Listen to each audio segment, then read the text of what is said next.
Now we are moving to accounting standard 26. We will finish this standard in next 30 minutes. Okay. Here it is. Intangible assets. Audible, visible. Yes. Sir आप दे दो exam, accounts में exemption आ जाएगी और फिर tax में fail हो जाओगे, उसका क्या है? टैक्स में फेल हो जाओगे, समझो अकाउंट ठीक है, टैक्स थोड़ी अच्छा है. Yes. So now we are starting with accounting standard number 26. Okay. AS 26 क्या बात करता है सर? इंटेंजिबल असेट्स के बारे में बात करता है. इंटेंजिबल असेट्स की एप्लीकेबिलिटी के बारे में बात कर लेते हैं. सर इंटेंजिबल असेट्स के एग्जांपल्स बता दो जो इंटेंजिबल असेट है हमारे लिए. सर पहला असेट क्या हो जाएगा हमारे लिए? Sir examples of intangible assets. Purchased goodwill covered under S 26.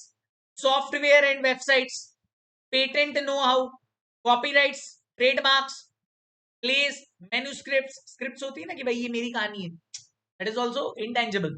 Motion pictures आपने देखा होगा, सीडी वगैरह, जैसे वाईआरएफ, इंटेंजिबल असेट्स होते हैं. लोगो वगैरह. Sir examples of intangible assets not covered under S 26, जो एस 26 में कवर नहीं होते, ऐसे कौन कौन से इंटेंजिबल असेट्स हैं? तो sir natural resources, good to on amalgamation, good to on consolidation, employ benefits, investments, theatres. ये कौन से इंटेंजिबल है? ये इंटेंजिबल तो हैं लेकिन एस 26 इन पे एप्लीकेबल नहीं होता. बट ये कौन से हैं? इन सब पे एस 26 एप्लीकेबल होता है, इस पे नहीं होता. सर ऐसे भी इंटेंजिबल असेट्स भी हैं, उनके एग्जांपल मैं दे रहा हूं जो इमीडिएटली पीओरएल में राइट ऑफ होना चाहिए. इमीडिएटली पीओरएल में राइट ऑफ होना चाहिए, जैसे कि preliminary expenses, staff training expense, underwriting commission expense, expense on brand building, relocation expense. ये जो भी खर्चे हैं बेटा, ये सारे के सारे खर्चे हैं तो इंटेंजिबल असेट पर, बट इन्हें इमीडिएटली पीओरएल में रिकॉग्नाइज करना है. Am I clear charters? Yes no? तो आपको इंटेंजिबल असेट के मैंने पहले एग्जांपल बता दिए. Now we are moving ahead on definition part. Sir intangible asset होता क्या है? इंटेंजिबल एसेट मतलब ITA is identifiable non monetary asset without physical substance, जिसको फिजिकली हम टच नहीं कर सकते, जस्ट फील कर सकते. क्या कर सकते? फील कर सकते. ऐसे ही बोला था मैंने रेगुलर बैच में. रेगुलर मतलब fresh. Held for use in production of goods service और फॉर रेंटल टू अदर्स और फॉर एडमिन पर्पस. सो ऐसा एसेट जो आइडेंटिफिएबल हो, नॉन मॉनिटरी हो, without physical substance, held for use in ordinary course of business for production of goods service और rental to others. Yes और no? तो हम यहां से चार बातें निकाल के लाए. पहली बात, intangible asset should be an asset. Yes और नो? जो कि आइडेंटिफिएबल होना चाहिए, बिना फिजिकल सब्सटेंस होना चाहिए और साथ ही साथ नॉन मॉनिटरी होना चाहिए. Am I clear chartereds? Yes no? Done? आगे बढ़ जाऊं? हाँ, ये मतलब कुछ खास नहीं बात अपन ने. सर असेट क्या मतलब? असेट का मतलब क्या होता है? सर असेट हमारे लिए वो होती है जिस पे हमारा कंट्रोल हो और जो हमें फ्यूचर में इकोनॉमिक बेनिफिट जनरेट करके दे. Held for use not for sale in ordinary course of business. ये तो अपन बचपन से पढ़ते आ रहे हैं. सर आइडेंटिफिएबल हो मतलब separately can be sold, leased, exchange. Identifiable मतलब सेपरेटली आइडेंटिफाई हो सके. समझ में आई बात? विदाउट फिजिकल सब्सटेंस मतलब कोई टेंजेबल एग्जिस्टेंस ना हो उसका, कहीं वो स्टोर ना किया जा सके, है ना, क्योंकि वो टेंजेबल नहीं है. Yes no? अरे हाँ या ना? ग्रेट. सर नॉन मॉनिटरी मतलब जिसकी रियलाइजेबल वैल्यू फिक्स ना हो, कि इतने में ही बिकेगा, कोई रियलाइजेबल वैल्यू नहीं है. काम की बात तो यहाँ पे कोई भी ऐसी कुछ बहुत बड़ी बात नहीं थी, बट एक इंट्रोडक्शन था कि इंटेंजिबल असेट होता क्या है एज पर एस 26. तो एक ऐसा असेट जो नॉन मॉनिटरी है, आइडेंटिफिएबल है और विदाउट फिजिकल सब्सटेंस है, हेल्ड फॉर यूज. ठीक है. काम की बात आती है इधर रिकॉग्निशन एंड मीजरमेंट में. इस पे रिकॉग्निशन एंड मीजरमेंट, ये एग्जाम पॉइंट ऑफ व्यू से बहुत इंपॉर्टेंट. क्या है? एग्जाम पॉइंट ऑफ व्यू से इंपॉर्टेंट. हाँ सर, इनिशियल रिकॉग्निशन. सबसे पहले रिकॉग्निशन एंड मीजरमेंट में हम देखेंगे part number A, initial recognition मतलब अगर हमने परचेज किया कैश में तो मुझे एक बात बताओ, मेजरमेंट कैसे होगा? सर जो हमने परचेज प्राइस पे करी उसके लिए वो कुछ उसमें टैक्सेस और कोई वैल्यूएशन एक्सपेंसेस अगर लग गए तो that total is nothing but the measurement amount of the intangible asset if purchased in cash. और एंट्री क्या हो जाएगी हमारी?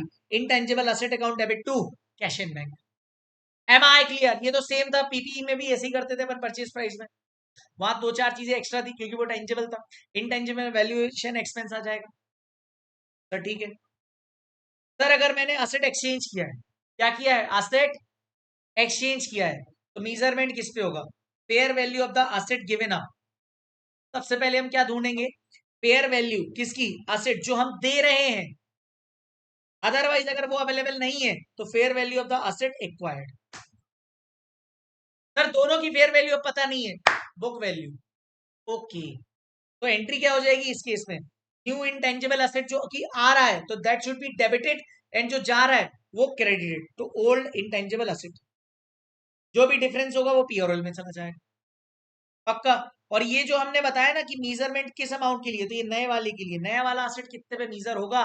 तो fair value of the asset coming up, sorry given up जो हम दे रहे हैं, या फिर कमिंग अप। अगर ये देने वाले की वैल्यू पता नहीं है तो लाने वाले की वैल्यू पे हम रिकॉग्नाइज कर रहे हैं to old intangible carrying amount. ये हमेशा कैरिंग अमाउंट पे जाएगा, जो डिफरेंस आएगा वो पीओरएल पे जाएगा। Am I clear charters? दोनों केस क्लियर हैं, कैश वाला, एक्सचेंज वाला। डन। अब हम आते हैं sir government grant, obtain from government grant. Obtain from government ने दिया हमें कोई इंटेंजिबल एसेट। अब इंटेंजिबल एसेट अगर हमें दे रहा है गवर्नमेंट, तो कहना है इसे उसका राइट देगा, राइट टू यूज देगा। यस और नो? राइट देगा कि परमानेंटली दे देगा? सर कुछ टाइम पीरियड के लिए देगा तो राइट दे रहा है वो आपको यूज करने के लिए उस टाइम पीरियड। कहना है इसे वो लाइसेंस के फॉर्म में मिल रहा है अपने को। लाइसेंस के फॉर्म में मिल रहा है तो सर उसको रिकॉग्नाइज कैसे करेंगे? जितना अमाउंट हमने गवर्नमेंट को दिया, सिंपल। ओ, और entry intangible asset account debit to cash bank. कहना है इसे तीनों क्लियर है, तीनों क्लियर है। By cash clear, exchange clear, government से ऑब्टेन किया तो जितना अमाउंट पे है उस पे डन। अब अगर हमने खुद से बनाया इंटेंजिबल एसेट तो ड्रामा यहां स्टार्ट होता है चार्टर्स। तो फिर दो चीजें लगेंगी। सेल्फ जनरेटेड अगर इंटेंजिबल एसेट है तो आपको चेक करना पड़ेगा कि पहले तो मान लो आपने सोचा कि चलो सर एक पेन बनाते हैं जो ऐसा पेन हो, जो ऐसा पेन हो कि भाई साहब हमें एग्जाम में जैसे ही हमने उसको ओपन किया लिखने को हुए और ऑटोमेटिकली उसको सारे आंसर्स पता है, वो ऑटोमेटिकली लिखे जा रहे हैं सारे आंसर, वो रिकॉग्नाइज कर ले। सर ऐसा पेन हम बनाने जा रहे हैं, can I say it will be an asset to all the students in all across India और वर्ल्ड? यस और no? Oh my god sir what experiment. या हम बहुत बड़ी सोच रखते हैं, छोटी मोटी बातें नहीं करते, फालतू की बात तो करते ही नहीं। सर अब मैं वो पेन बना रहा हूं, can I say I have to do research before making it? Yes और no my dear friends? Of course you need to research it. तो सर रिसर्च के दौरान कुछ खर्चे होंगे और मेकिंग द एसेट। यस, तो सर रिसर्च पे तो फिर हम इंटेंजिबल याद रखना, और फिर जब रिसर्च खत्म हुई उसके बाद हम क्या करेंगे? एसेट को बनाने लगेंगे, तो उसको हम बोलते हैं डेवलपमेंट फेज। तो सेल्फ जनरेटेड इंटेंजिबल एसेट के केस में दो फेजेस आएंगे, एक आएगा रिसर्च फेज, एक आएगा डेवलपमेंट फेज। रिसर्च फेज मतलब expenditure on planning investigation with object of gaining knowledge. अब ध्यान से समझना, रिसर्च फेज में जितना खर्चा होगा वो किस पर्पस के लिए हो रहा है मुझे बताओ? रिसर्च करने के लिए, नॉलेज गेन करने के लिए। क्या जरूरी है इसके बावजूद भी एसेट बन जाएगा? There is no guarantee. So इसीलिए एसेट बनाने के लिए कोई रिसर्च फेज का खर्चा है ना, रिसर्च फेज के सारे खर्चे पीओरएल में इमीडिएटली राइट ऑफ कर दिए जाते। देखो मेजरमेंट, एक्चुअल अमाउंट स्पेंट और recognition write off to P&L. Am I clear? Done. जैसे ही रिसर्च फेज खत्म हुआ बेटा, देन डेवलपमेंट फेज स्टार्ट हुआ। डेवलपमेंट फेज मतलब creation of asset has started. Sir ये कैसे पता चलेगा? इसके भी कुछ सिम्टम्स हैं, इसके भी कुछ इंडिकेटर्स हैं। देखो, technical feasibility has been established, मतलब मुझे पता चल गया कैसे मैं ऐसा पेन बना सकता हूँ। ओके, उस पेन को बनाने के लिए कोई रिसोर्सेज अवेलेबल हो गए, ओके, मेरे को मार्केट से क्या क्या चीजें चाहिए रहेंगी ऐसा पेन बनाने के लिए, वो सारी रिसर्च कंप्लीट है, और मेरी कंपनी के मैनेजमेंट ने भी इसे अप्रूव कर दिया कि yes now we can start preparing the asset. Can I see these are the 4 indicators of development phase. अगर ये फेजेस, ये इंडिकेटर्स दिख रहे हैं तो कैन आई से मैं ये मान लूंगा मेरा डेवलपमेंट फेज स्टार्ट हो गया। और डेवलपमेंट फेज में जितना भी खर्चा होगा वो पूरा का पूरा हम कैपिटलाइज कर देंगे, मतलब ऐड कर देंगे कॉस्ट ऑफ द असेट में, तो एंट्री कर देंगे intangible asset account debit to. Research phase के बाद वाला कैसे पता चलेगा? 4 factors, technical feasibility, resources available, market research done, management has approved. Can I say now clear? बस इतना ही था इनिशियल रिकॉग्निशन। ऐसे हम पहली बार असेट को रिकॉग्नाइज करेंगे बुक्स में, इनटेंजिबल असेट की बात करें। चारों होने चाहिए ना बेटा, 4 में से कोई भी एक कम होगा तो कैसे डेवलपमेंट फेज चालू हो जाएगा? मुझे एक बात बताओ, आपके पास टेक्निकल फीजिबिलिटी है लेकिन रिसोर्सेज अवेलेबल नहीं है, एसेट कैसे बनाओगे? सर मार्केट की रिसर्च ही नहीं करी, रिसोर्सेज अवेलेबल है लेकिन खरीदना कहां से मार्केट में, कौन सी चीज कहां मिलेगी यही नहीं पता आपको, वो सब छोड़ो, मैनेजमेंट ने अप्रूव नहीं किया। चारों जरूरी है। तो कितने पे? सर जितना अमाउंट स्पेंड हुआ डेवलपमेंट फेज में। हाँ, ओके, नाउ नाउ कम्स अवर सब्सिक्वेंट रिकॉग्निशन। इनिशियल रिकॉग्निशन में कोई डाउट्स नहीं। Now subsequent recognition. Subsequent recognition में एक ही खर्चा आता है। भाई मेरे पास एक इंटेंजिबल असेट है, बैलेंस शीट में आ रहा होगा 60 करोड़ का, कहना इसे हर साल सालों साल उस असेट की वैल्यू कम होती जाएगी, बट चूंकि ये इंटेंजिबल असेट है तो वो उस खर्चे को हम बोलते हैं अमोर्टाइजेशन। क्या बोलते हैं बेटा? अमोर्टाइजेशन। तो अमोर्टाइजेशन का मतलब sir writing off intangible asset over its useful life और economic life whichever is low. या तो अपने को यूजफुल लाइफ गिवन होगी या फिर इकोनॉमिक लाइफ गिवन होगी, जो भी सबसे कम है उस पर हम उसे राइट ऑफ करते जाएंगे। अच्छा याद रखना, यूजफुल लाइफ 10 साल से ज्यादा नहीं होनी चाहिए किसी भी इंटेंजिबल असेट की, एज पर एस 26 क्या बोलता है? Useful life can be maximum of 10 years. Maximum कितनी? 10 साल।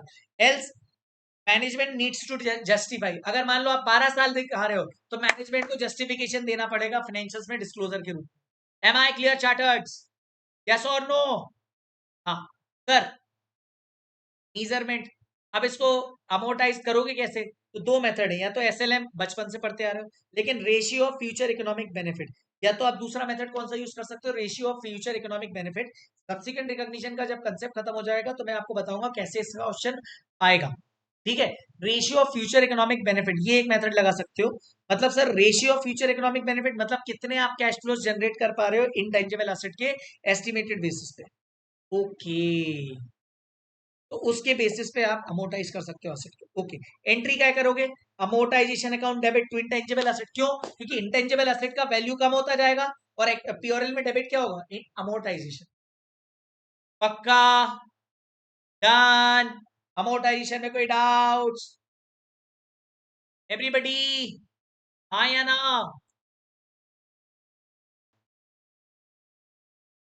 ओके, सो बस इतना ही था हमारा accounting standard number 26। I am so sorry, खत्म हो गया, इससे ज्यादा कुछ नहीं है इसमें। खत्म? हाँ। दौड़ाया ना? हाँ। भगाया ना? हाँ। मजा आया लेकिन, अरे बहुत। चलो सर, एग्जाम्पल देख लेते हैं। सर पेटेंट है हमारे पास 400 लाख का, हाँ, लाइफ है 5 साल, ठीक है।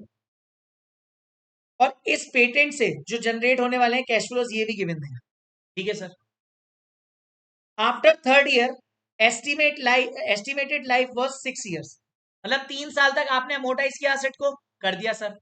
और इनको मालूम पड़ा तीसरे साल के बाद में इनको लग रहा है कि एस्टिमेटेड लाइफ 6 साल होनी चाहिए थी टोटल, मतलब 1 साल एक्स्ट्रा बढ़ गई।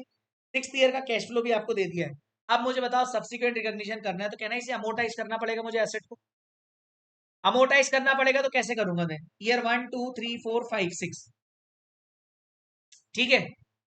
क्वेश्चन में अगर कोई मेथड मेंशन ना हो तो, और कैश फ्लोज मेंशन हो तो याद रखना हम अमोर्टाइजेशन इस कैश फ्लोज के बेसिस पे ratio of future economic benefit वाला मेथड लगाएंगे।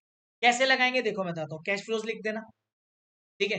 रेशियो और अमाउंट, कितना अमोर्टाइजेशन का। सबसे पहले मुझे बताओ 200 प्लस 200 प्लस 200 प्लस 100 प्लस 100, क्या ना इसे टोटल कैश फ्लोज का टोटल कितना आ रहा है? 800। 800 आ रहा है टोटल, कहां दिया था सर? ये क्वेश्चन नहीं गिवन था, गिवन है हाँ। 800 में से 200 फर्स्ट ईयर का है, तो मुझे एक बात बताओ, 200 डिवाइड बाई 800 इंटू कितने का है ये एसेट है, कितने का? 400 लाख का, तो इंटू 400 कर दो, कितना आया? 100। यानी से फर्स्ट ईयर में आप 100 से अमोर्टाइज करोगे एसेट को, ये देखो आ गया ना। सेकेंड ईयर में भी सेम 200 डिवाइड बाई 800 इंटू 400, 100 से अमोर्टाइज कर दिया। तीसरे साल तक भी कोई प्रॉब्लम नहीं थी। तीसरे साल के एंड में आपको बताया जाता है कि भाई इसकी लाइफ 1 साल एक्स्ट्रा है और उसमें क्या 50 का कैश फ्लो आ जाएगा। Can I say now this is change in estimate? Can I say it is change in estimate? इस दिन पे मेरी एसेट की वैल्यू कितनी हो गई? 400 का एसेट था, 300 को से अमोर्टाइज हो चुका है, मतलब आज मेरी वैल्यू कितनी है? 100। 100 की वैल्यू बची कि नहीं? Yes no? हाँ। और मेरे अगले ईयर 4 और 5 में कितना मेरा इकोनॉमिक बेनिफिट आने वाला था? 200। और सिक्स में कितना? 50। कहना इसे 250 का इकोनॉमिक बेनिफिट अभी और पेंडिंग है। और मुझे बताओ, whenever there is change in estimate, what we will do as per AS5? Prospective effect. तो प्रोस्पेक्टिव इफेक्ट क्या होगा हमारा? सर 100 डिवाइड बाई 250, इन तीनों का टोटल करोगे 250 इंटू 100 बचा है, 100 से कर दो 40, फिर 100 डिवाइड बाई 250 इंटू 100, 40, और ये 50 डिवाइड बाई 250 इंटू 100। कहना इसे सिक्स ईयर पे मेरा इंटेंजिबल एसेट जीरो हो जाएगा। क्या? खत्म हो गया दोस्तों, और इतना ही था। सर एक क्वेश्चन ऐसा भी आ सकता है, HD Limited incurred 10 lakhs on research phase, 8 lakhs on development phase. Benefit expected from intangible asset 2 lakhs. Tax saving for the next 5 years. Tax saving for the next 5 years भी इतना given है आपको। Cost of capital 10% given है, और annuity factor आपको given है 3.7908, 5 years का 3.7908 given है आपको एन्युटी फैक्टर। वो बोल रहा है do treatment of research phase and development phase as per AS26। मुझे बताओ रिसर्च फेज का 10 लाख कहां चला जाएगा? पीओरएल, पीओरएल में चला जाएगा ना, स्टेटमेंट ऑफ पीओरएल में। P&L नहीं होता है गवार लोगों, पीओरएल होता है। Research phase 10 lakhs transfer to statement of P&L, done. हाँ। डेवलपमेंट फेज मुझे बताओ कॉस्ट कितनी थी आपकी डेवलपमेंट की? 8 लाख, 8 लाख रिकॉग्नाइज कर लिया। अच्छा, कैश फ्लोज कितने जनरेट होने थे? 2 लाख। कितने हर साल? 2 लाख के हर साल 5, 2 लाख के कैश फ्लोज हर साल जनरेट होने थे, कितने सालों तक? 5 साल तक। और एन्युटी फैक्टर आपको गिवन था, तो कहना इसे 2 इंटू 3.7908 कर दोगे तो आपका फ्यूचर इकोनॉमिक बेनिफिट आ जाएगा। यस और नो? ये जितना, ये जितना आया उसको अपन कैपिटलाइज कर देंगे, और बाकी के जो पेंडिंग बचा है 8 लाख के खर्चे में से 7,58,000 का तो हमने कैपिटलाइज कर दिया due to future economic benefit. तो other than future economic benefit 41840 will be going to PRL, statement of PRL. Am I clear, chartered? Done. So this was your entire accounting standard number 26. खत्म हो गया, खत्म। अब आप module के question कर सकते हो, और एचडी वाले जो मस्ट डू क्वेश्चन है वो कर सकते हो। इससे ज्यादा कुछ भी नहीं करना है, सिंपल था, छोटा सा एस है, कोई ज्यादा बहुत बड़ा नहीं।